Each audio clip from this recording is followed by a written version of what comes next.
एक बार जंगल में तेज बारिश और तूफान आया। उस तूफान की वजह से नदी में 2 अंडे बहते हुए एक सूखी जगह पर आकर रुक गए। कुछ दिनों बाद उनमें से एक अंडा फूटा और उसमें से एक छोटा सा कौवे का बच्चा बाहर निकला। उसने इधर उधर देखा, लेकिन दूर दूर तक उसे कोई दिखाई नहीं दिया सिवाय एक और अंडे के। वो उदास होकर उसी अंडे से चिपक कर भूखा प्यासा बैठा रहा। कुछ दिनों बाद दूसरा अंडा भी फूटा और उसमें से एक नन्ही गौरैया का बच्चा बाहर निकला। नया दोस्त पाकर कौवे का बच्चा बहुत खुश हो गया। अब दोनों साथ साथ रहते। तुम कौन हो? मैं एक प्रवासी हूँ। तुम यहीं से निकले हो? हाँ, इस अंडे से। वो पेड़ क्या है? वो एक बड़ा पेड़ है। चलो साथ में चलते हैं। हाँ, ये जगह अनोखी है। देखो पेड़ कितना बड़ा है।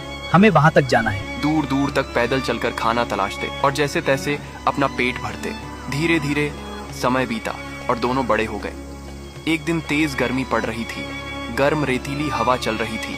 गौरैया को कहीं भी खाना और पानी नहीं मिला। वो भूख प्यास से बेहाल हो गई और वहीं जमीन पर बेहोश होकर गिर पड़ी। उसकी सांसें लगभग थम सी गई थीं। तभी कौवा उसे ढूंढता हुआ वहां पहुंचा। उसने उसे उठाने की कोशिश की, लेकिन वो बेजान सी पड़ी थी। कौवा उसे तुरंत उठाकर एक पेड़ की छाया में ले गया।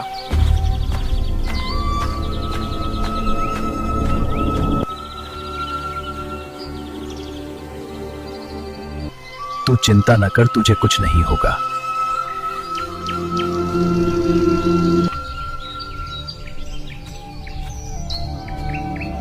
और पास के तालाब से पेड़ के पत्ते में पानी भर कर लाया। उसने धीरे धीरे पानी गौरैया के मुंह पर डाला। कुछ ही देर में गौरैया को होश आने लगा। फिर कौवा तालाब के पास गया, मिट्टी खोदकर कुछ केंचुए निकाले और उसे खिलाया।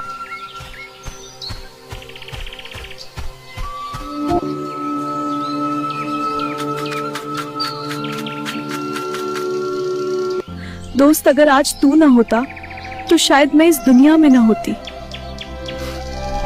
अरे पागल, दोस्त होते ही हैं मुसीबत में काम आने के लिए। उन दोनों का उनके सिवा कोई नहीं था। कौवा अपनी दोस्त गौरैया को बहुत मानता था।